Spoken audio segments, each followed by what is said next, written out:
What's up guys? Brandon back with Campbell Fitness in the car for another vlog video. Again, I had tried to do this yesterday for that posing flexing vlog that I did yesterday. However, my camera died about halfway through, which kind of really pissed me off, only because I thought it was a pretty good video at the time.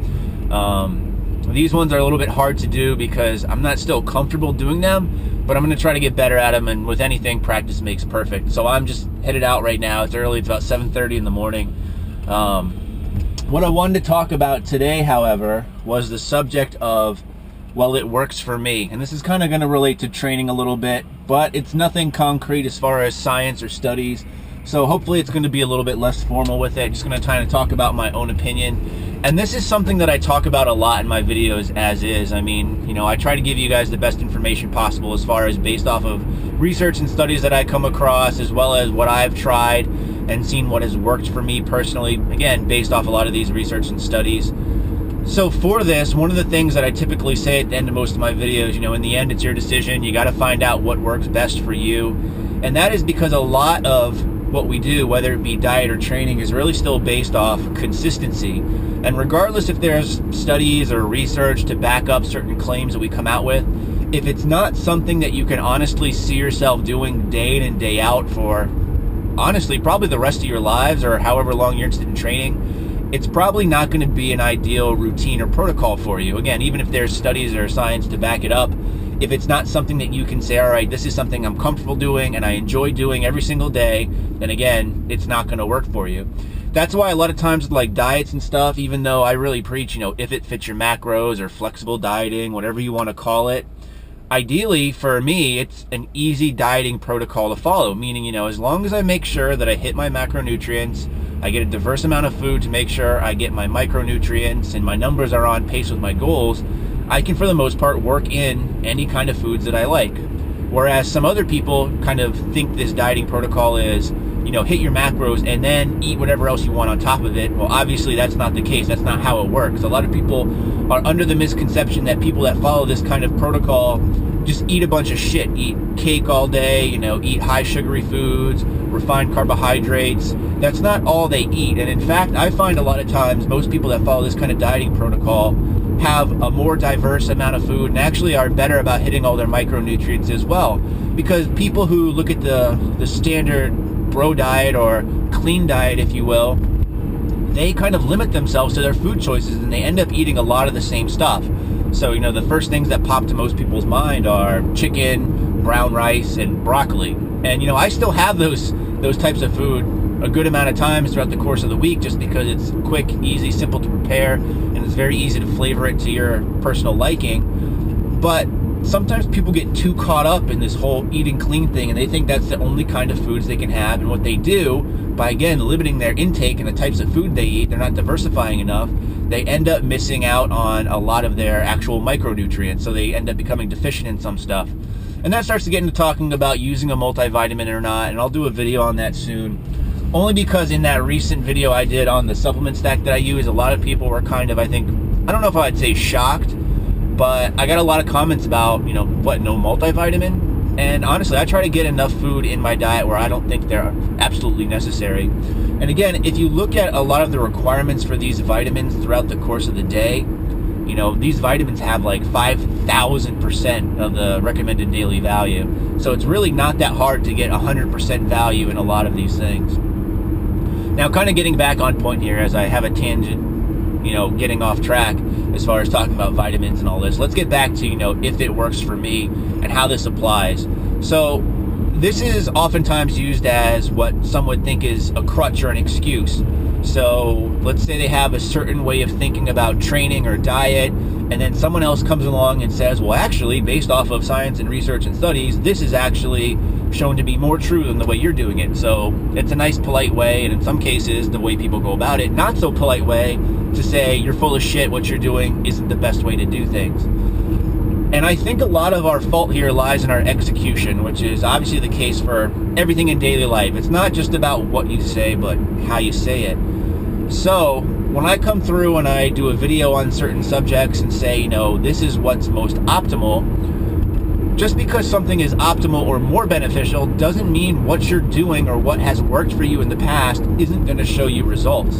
And I think too often we really rely on, extremes, meaning this works or this doesn't work, when in reality, a lot of stuff works.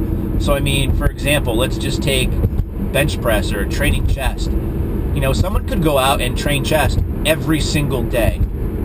Most of us would look at that right away and say that's overtraining, which, is probably true, but that doesn't mean that they're not going to get stronger, they're not going to improve their actual chest muscles. It's just probably not optimal. So again, oftentimes when we talk about this and say, well, it works for me, just because what someone is doing maybe isn't necessarily optimal based off results or research or whatever, again, it doesn't mean that they're not going to see gains and not going to see results.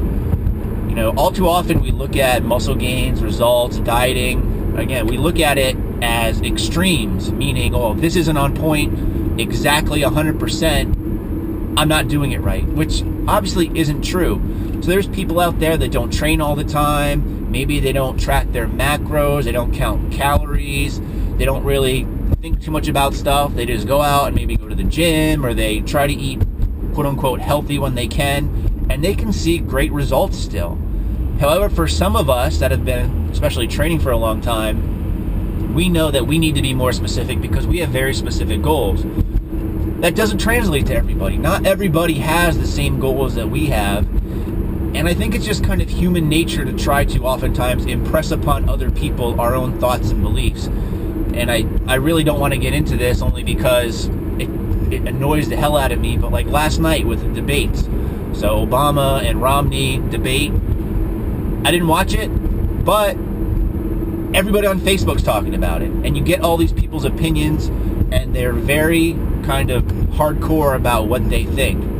And it's kind of annoying to me somewhat, as a lot of times these people try to press their opinions on me, and tell me what to think, tell me what to do. And I've talked about that in the past, and that's probably one of the worst things you can do, is really try to overly impress upon someone your own personal beliefs and feelings, because everybody deep down inside has their own personal opinion, obviously, and would like to think that they know what's best for them. No one likes to be told what's best for them or in their best interest. And when you do that, not only do you really piss the person off and annoy them in most cases, but they're not going to listen to you, they're going to shut you off. So that's really something to consider when you're out there, especially giving advice or hearing advice from other people about what works best or what science says or what research says. Yes, obviously there is optimal things to do. We know that. However, again, if you can't necessarily apply that to yourself, then it might not be the most beneficial. So I think there's a fine line, and I'm sure I'm going to get some complaints from some people saying, well, you need to do what's best, what's optimal, that's the best way to do things. And I would probably agree for the most part, but it's all about the context that you put them in. Because again, at the end of the day, what I look at is the actual individual and their own preferences. So if someone likes training a lot, or if someone really likes a typical bodybuilding split where they're only hitting one muscle a group per week, one group per day per week. So let's say you train chest once every 7 days. Even though my personal experience has been more higher frequency is more beneficial to most people, if that person doesn't buy into that, then there's no point in me really trying to overly impress upon them. So I know oftentimes, again, I try to base what I say off of research and studies, but in the end, just like the Hodge twins say, Hodge twins get a lot of flack because in the end they say you can do whatever the fuck you want to do, but they try to relate what's best for them and they give advice. In the end, as long as you're doing something, I think, in regards to diet and training, you will see benefits. Again, it might not be defined as most optimal by scientific and research standards go, but if it works for you, it does have some merit in my opinion. So let me know what you guys think about this subject. I'd be very interested to hear. Obviously, from some of the feedback I've gotten on videos that I've done, I've heard your own personal feedback saying, yeah, I know this is a bro science, or I've read research that say this supplement doesn't work, but I still feel I get some benefit out of it, so I take it. I'd be more than interested to hear more of that feedback, so let me know what you guys think in the comment section. And as always, stay big. We'll talk to you guys soon.